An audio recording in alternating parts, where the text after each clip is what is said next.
business are predictable results. Who doesn't want to know what the future holds when it comes to your business? But in order to have predictable results, we really need to get our main mind and brain straight, which is why Eileen MacDonell is here with us today to talk about that, because it's all what's going on between your ears. It's how you speak to yourself. It's the words that you're using, both audibly and inside your own mind. So, Eileen, great to have you here today to talk about this topic of removing what we're calling the blind spots. These are the things of like, we don't know what we don't know type of thing. So today you're here to tell us what it is we need to see. What is Yeah. it? What is, in your estimation, what are the blind spots that we have as business owners? Oh my God. Oh, so thank you so much. And you described it perfectly. There are so many blind spots actually that it's not enough just to fill this space, right? There are many that show up in terms of our own worth, the value that we hold of ourselves, our self-image, the self-image of who we were as kids, who we were as teens, who we were in our 20s. And just creating all of these limiting stories. And we don't even realize much of the time that these are just stories that we've agreed to, that we've consented to. And then people will say, like, I didn't consent to not have success. But in reality, we do. We allow ourselves to stay enrolled, to stay connected to the stories of when we were young, or if somebody said that our nose was too big or our forehead was too high, or that was a stupid answer to a question, we'll still hold on to the stories that say I can't put my hand up to answer because my answer might be stupid. So all of these tiny things, they keep running in the background, like apps on your phone. When you double tap and then you swipe up to get rid of the apps, that's what happens in our brain. We have all of these things that are still taking up that energy and that space in our minds. And that's the subconscious programming. So we're not actually doing it on purpose. It isn't something that we are consciously choosing much of the time. A lot of it happens on autopilot. So to really identify the blind spots that's running in your business, it's about looking at these different areas in which you operate, everywhere from how dependable are you to what kind of attitude you have, to be able to call a positive mental attitude at all times, even when you're feeling impatient or even when you feel that you're struggling. It could be how much of a pleasing personality do you have, how patient you are. So there is a lot in the gamut of what holds entrepreneurs back. One of the common stories that I think entrepreneurs, business leaders have is this idea, and we see this as evidenced in the online world as working so much, right? It's like, doing all the things and taking all the actions and busy, busy, busy, but yet not maybe necessarily getting the results that they'd hope for. They're in the busy cycle, but nothing's really like resulting from that busyness. And I wonder if the story that's often told is one, and I can relate to this because I come from a blue collar working town where I think that the philosophy was the harder you work, you have to work really, really hard in order to earn the money that you're earning, right? And that there needs to be there's a cap there. Your do you see that a lot in the work that you're doing? And that stems back from my childhood. I'm just using that as an example, but Yeah. other people might have examples from their own childhoods too about how we relate and how we think about money. Yeah, absolutely. So it's people think that the busier I am, the more money I'm going to make, and that's not true. It's how productive you are and in what energy, what intention did you really put behind the actions that you're taking? Because let's say if you're an entrepreneur and you're reaching out to people to connect with, to either introduce them to your product, to sell your product, whatever, if you have the belief in your head, like, oh my gosh, this is never going to work. And if it's an eye roll, and if you're thinking like this is a have to, and I have to do this, and you're really not attached to the positivity of the exercise, if you're really not looking at the service portion of the exercise, then it's not going to work. This isn't something that is going to be a really good tactic for you to use in your business. So you got to change your attitude. So once you switch your attitude and once you really see yourself with that self-image of, excuse me, of I can be, do, and have anything I want. I am the creator of my world. I'm the creator of my future. I am creating everything all the time. When you start to realize that you are completely responsible for that, then your attitude gets to start to change. And having that attitude change doesn't mean that it's an entire do, do, do attitude. And it's not the busy, right? I think it was you that, well, actually, no, it was somebody else that I was speaking to. And they said that one of the most common words is that people are busy. And they're busy and generally they're in avoidance of doing the things that they really could be doing to grow their business, and it's all because of the stories that they've told themselves. Yeah. Yeah, you're right. And there's a lot of fear there. And to your point about having the right intention behind whatever actions that you're taking, strategy you have to have as well, but intention and attitude is really, really important. And one of the things that can be challenging, I think, in entrepreneurship is that people try a lot of things without success. So they haven't had a history of things working. So now it's difficult for them to speak positively to themselves, like this is going to work because they've tried 10 other things that didn't, in their estimation, work. Again, everyone's Yeah. definition of success is different. So for someone who has been doing all the things, trying all the things, hasn't really reached their definition of success, it can be challenging for them to retool or reprogram how it is that they're speaking to themselves. What do you say to those people?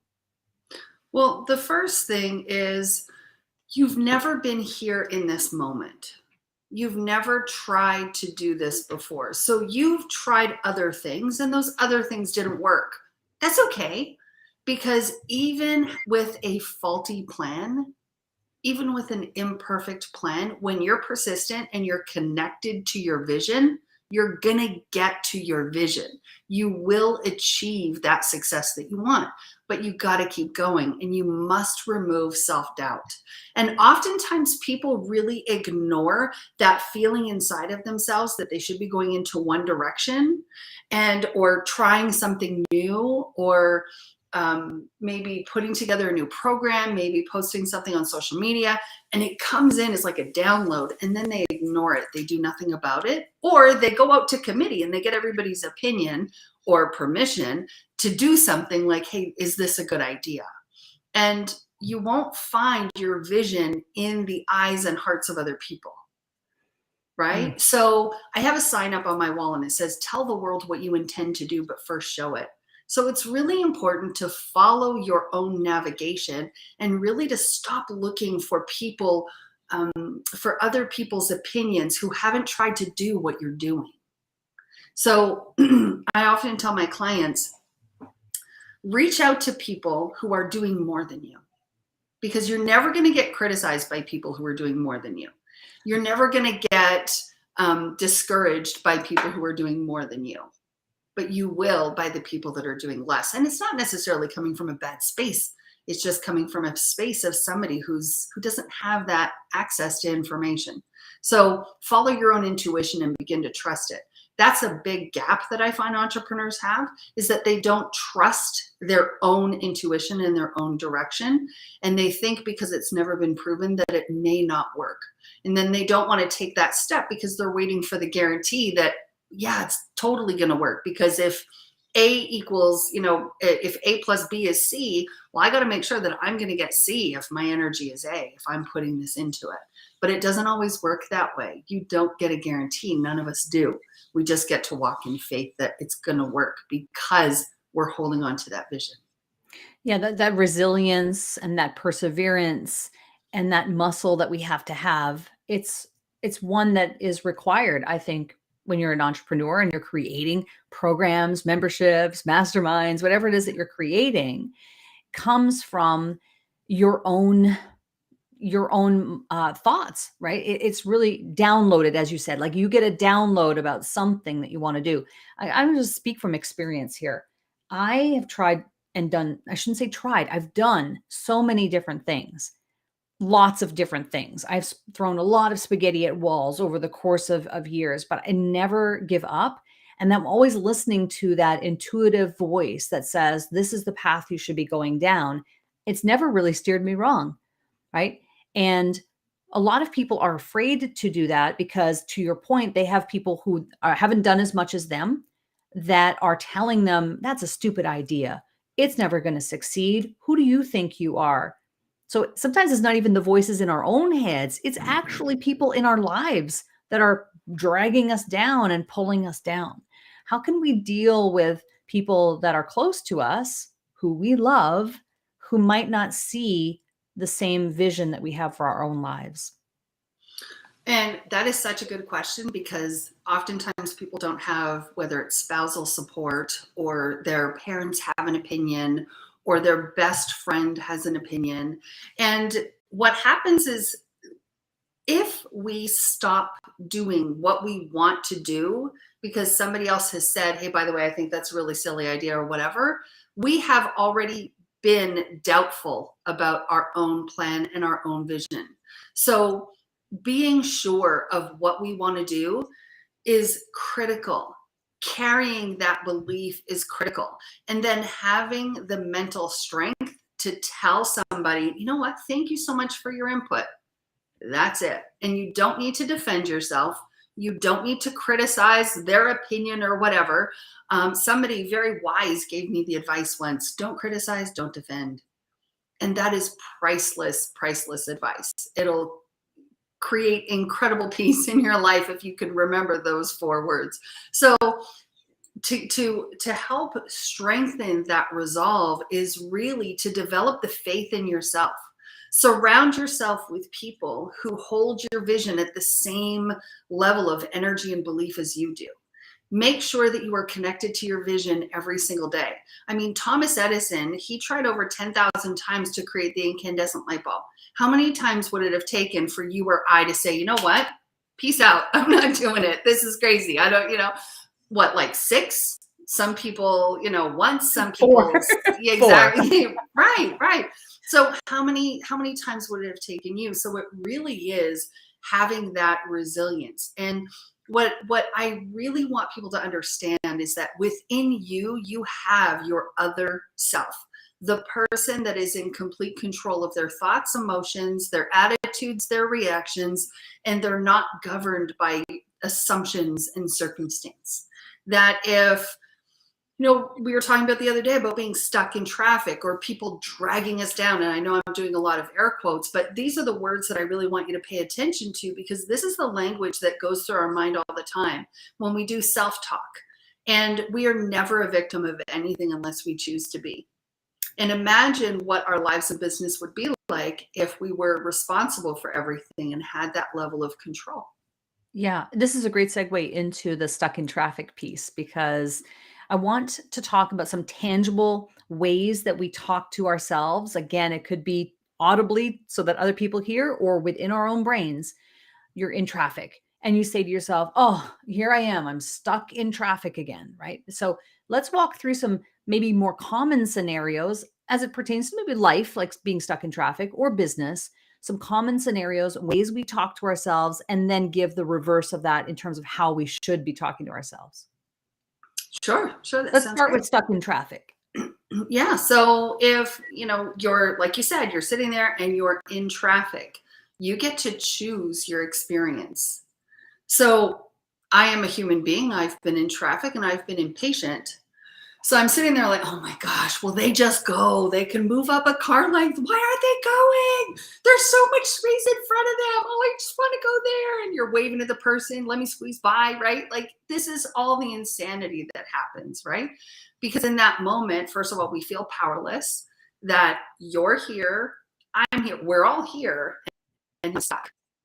Now, being stuck, you could choose to be stuck, or you could choose to see it as a gift.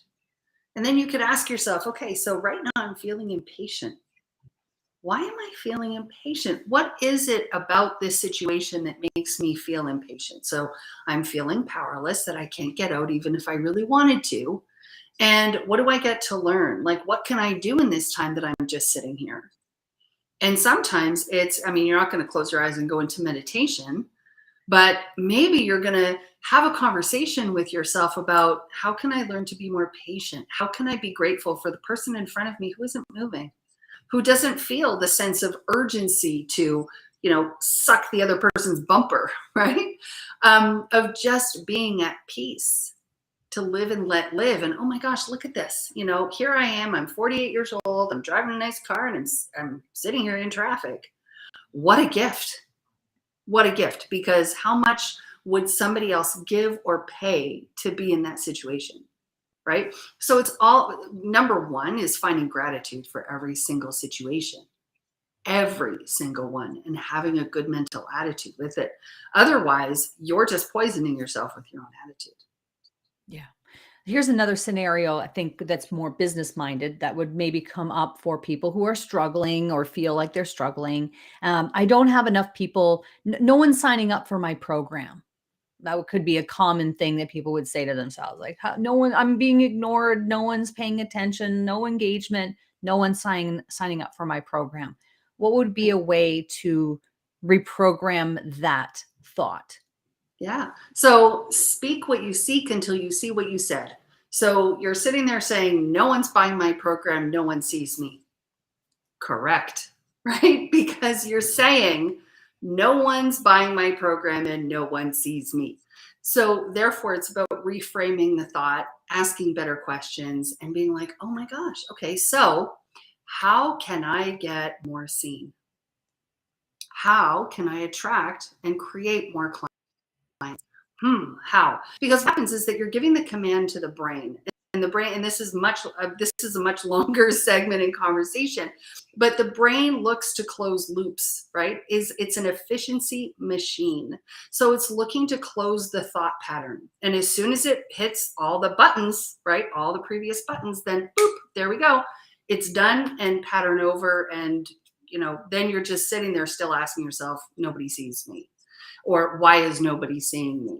The better question is how. Like I said, how? And then who can help me?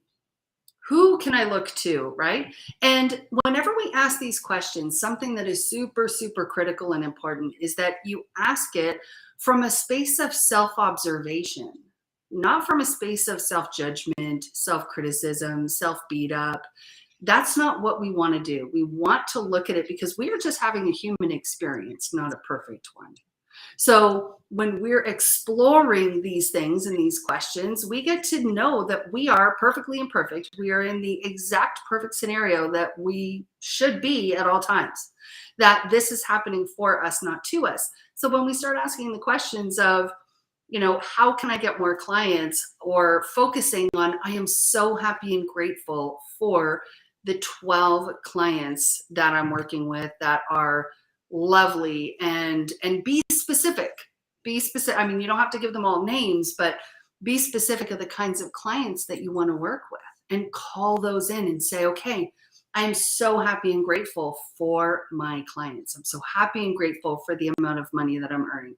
I'm so happy and grateful for the service that I provide, that they're transforming, that they're growing, that I'm delivering, and be grateful for things that you don't even have yet. And that could be one person. If you're starting something new and you've never done it before, and you have one person who you're helping, maybe that's not even a client. Maybe if you feel like you're struggling to get clients, you ask yourself, well, how could I get more clients? Maybe it starts to open up opportunities for you to think beyond, maybe I could go out and I can help someone who isn't actually officially a client right now, so I can get the ball rolling, and that gives momentum. And now all of a sudden you're doing something good, and things are starting to progress. I think it's great. These are some great examples of how we can reprogram how we speak to ourselves. And there are countless, countless ways in which we're negative to ourselves Oh, for sure. all the Absolutely. time. And another thing that I see is that people always expect to get before they give. Hmm. So if you're not getting, it's because you're not showing up and giving enough. So keep going, go out there, serve, even serve imperfectly. Just go out and help as many people as you can. And you'll see that the riches will start to show up, the riches in all different ways. I'm not talking just about money. I'm talking about health and relationships and connections and, all the things that you really want and desire. And just go out and serve. Go out and keep doing that. Yeah. Eileen, how do people get in touch with you if they want to learn more about your work? They can go to, there you go, my website. It's makeepicshiftshappen.com, makeepicshiftshappen.com. And you can check out the programs that we have, the Sacred Breakthrough and the Feminine Mastermind. And on there, we've got books too. I still get to put up the second bestseller that I co-authored called 11 Aligned Alchemists. Yeah. That's amazing. This is great stuff. And I love that you specialize in this. I think that this whole piece around mindset and how we speak to ourselves, those are blind spots. They are things that we don't know. And I think we've helped to paint a picture of how we can reframe that conversation. The last thing I want to ask you is, what is a tip, tool, tactic, or technique that's really helping you to market yourself in this day and age, right? I always talk about this from the perspective of stop marketing like it's 1999. Market for the year we live in. Think about the future. But what's working for you today? Well, there's two things. The first thing is showing up and being vulnerable. Showing up and really speaking from the scar, not speaking from the wound, but just because, so many people think that they have to be the expert in what they're doing, that they have to have everything all together in order for them to be respected or understood or heard or seen, where really you just need to be maybe one or two steps in front of your clients, right? For the people that you can help. So that would be the first thing, is just show up vulnerably, share, create genuine connection. Don't spam and DM people with these huge things, making offers when you just said hello. And the second thing, super quick, is the Pomodoro method. I have this app and it's free. It's called Focus to Do, and it really gets you focused on your time in 25-minute blocks, and then you take a break. That alone has increased productivity inside of my business tremendously. So now I talk in terms of Pomodoros, of how many Pomodoros is this task going to take? And I give myself this amount of time to do this task. So it's really helps quiet the overthinking, the perfectionism, and allows me to move forward in my business. We have done many episodes on perfectionism, and I'm familiar with that, but I don't actually use an app. What I've been doing is I sit here pretty much every day. I have a coffee and I just keep, whenever it gets cool, which might be about 25 minutes in, I take it downstairs and I rewarm. And then I come back. It's called the coffee Pomodoro method. Yeah. But to your point, there's an app for that as well. So that's wonderful. And yeah, I think it is absolutely a productivity tip that can really help people. So Eileen, great to have you here on Cash In on Camera today. A pleasure to talk to you about the business blind spots that we all commonly have. But I think you've given some great tips on how we can overcome them. Thank you for being here. Thank you so much.